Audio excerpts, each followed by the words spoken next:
Hi, welcome to the Market Alert for Monday, the 22nd of July 2019. So, down drones, Fed FUBAR, and tanker turmoil sparks stock slump. Silver soars the most in 3 years. As the headline says there, highway to the danger zone. So, let's have a look at Friday's trading session in a bit more detail. We'll start off with the Dow. And we'll start off with the daily chart as well. So Thursday, the market's managing to move high. You can see there some short covering going on. And then Friday, the market selling off towards the close. So getting into a bit of a sideways range here because the market's waiting for the Fed to cut rates. So let's just move back over here. This week, this is all we've got as far as high impact news is concerned. There is really nothing to move the market this week except anything that's unexpected and tweets from Trump, because this is all of the economic data that we have.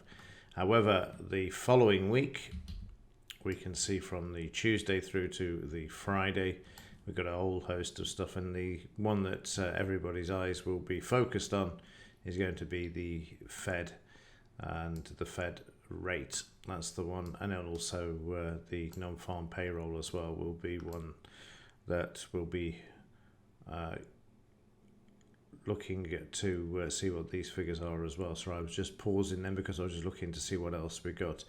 Carney's out as well, week after next. So a lot the week after next. But this week it's very quiet. So the market's going to have to make its own direction, which I wouldn't be at all surprised to see this remain sideways and maybe lower, just to give Powell something to make his decision a lot easier with regards to decreasing rates, and they're looking for a 50 basis points drop. That's what they're after. Whether they get it is another thing, of course.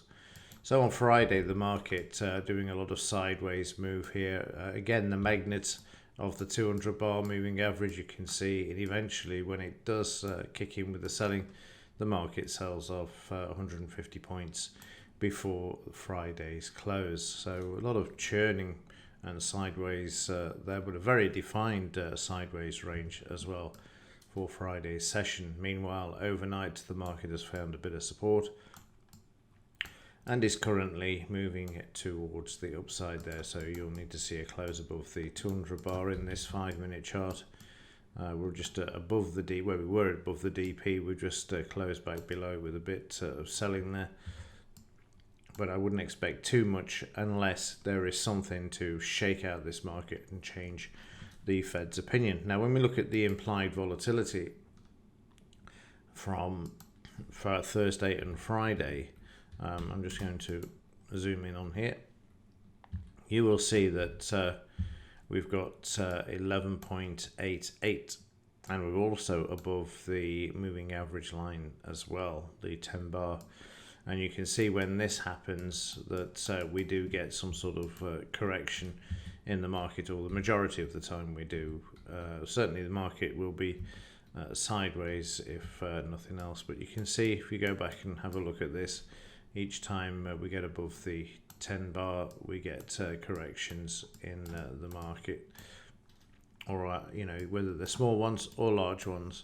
But there is certainly a preemption there too. The market correcting, and that's where we're currently at this time, where the market is above this.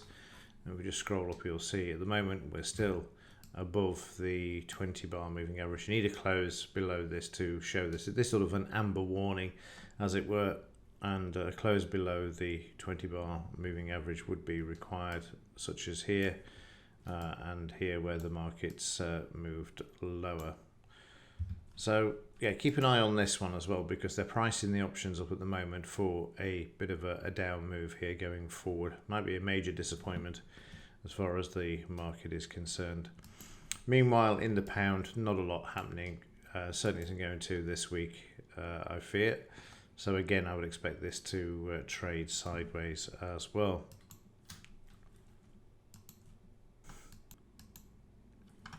Meanwhile, in Bitcoin, it's been quiet for the last few days. Still nice trading range though in the at 15 minutes. This is yesterday, Sunday, a bit choppy at the odd time. You can see there's some quite dramatic price bars, and the same for Saturday as well. So consolidating after pulling back in the daily chart there, and this is Saturday as well. Some of these horrible spike bars, I don't like these. I prefer the smoother and more linear bars that we've had for the last week or so, but this started on Friday, as you can see here, started getting a bit choppy.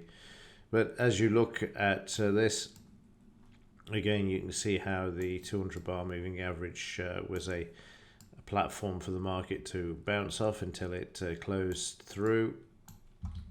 See there where it closes through, then the markets move lower, but then how it made its way back towards it, and it's currently stuck in a bit of a sideways move there. And as you step back and have a look, you can see that the 4 hour is becoming a bit sideways as well. Need to close back above this in order to move higher, and the daily chart sort of stuck in no man's land at the moment, and could see a retest of the 76% retracement there. And then finally, have a look at this article. Well, have a look at Deutsche Bank's share price first. Concerns this, so you can see down on Friday. How this is holding is quite remarkable. But as you see here, a bank with 49 trillion in derivatives exposure is melting down before our eyes.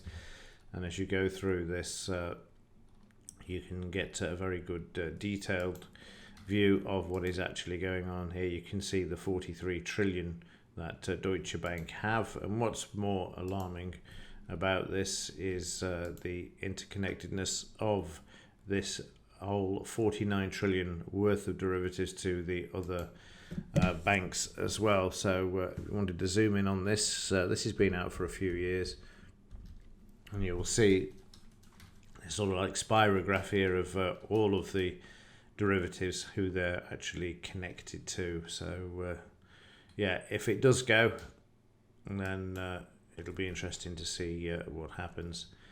But as it says here in the final paragraph, now more than ever, keep a close eye on Deutsche Bank, because it appears that they could be the first really big domino to fall. We'll wait and see. I think it's too big. It would cause an absolute financial catastrophe. They will do whatever they can to hold this bank together, and I think there's a reflection of this in supporting the share price in this market at the moment. It still remains above that 200 bar. It's the only excitement that you could really get going forward this week, but I know they've made 18,000 redundant so far, and over 1 billion per day is being pulled out of the bank as well by clients. So if that continues, then no doubts it's going to impact on this. But keep an eye on it, certainly. But it will certainly be interesting to see how this actually fares going forward this week as well. There was something else that I thought was very interesting just before we conclude, and that's this: why the Fed could cut by 50 basis points and why it won't matter. And this is very important, actually. I've not really considered this, because everybody's looking at the drop-in rates to be the rescuer of the market. But as it says here, lower rates don't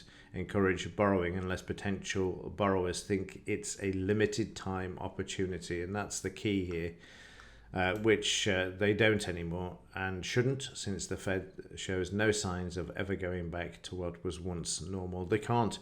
They tried it. Look what happened in December. The market corrected big style, and all they're doing is adding to the balance sheet. So at some point in the future, the whole thing does come crashing down. There's no doubts about that. The debt will just continue to grow and grow, and they will try whatever it is that's necessary to keep it going. And it's the same in Europe. Lagarde's coming in. She's threatened to print out another 2.9 trillion. The rates are already negative there. The junk bonds have gone from zero to masses of them since January. So it's just a matter of time. So going forward doesn't look rosy. And the yield curve also continuing to show this as well. As Friday, you can still see it's negative, but starting to pull back a bit there towards the positive side. And that's exactly what happens before you get a recession. You go back into the green, and then you get the recessions down the line, as I showed you in the other analysis that I did, about 1.3, like 1 year and 3 months later, following the inversion of the yield curve. And of course, reducing rates by 50 basis points is going to send alarm bells, not anything but that once they do it, because then people will think, well, it can't all be rosy, and it isn't rosy, as you'll see a week on Friday when they release the manipulated employment figures again, no doubt.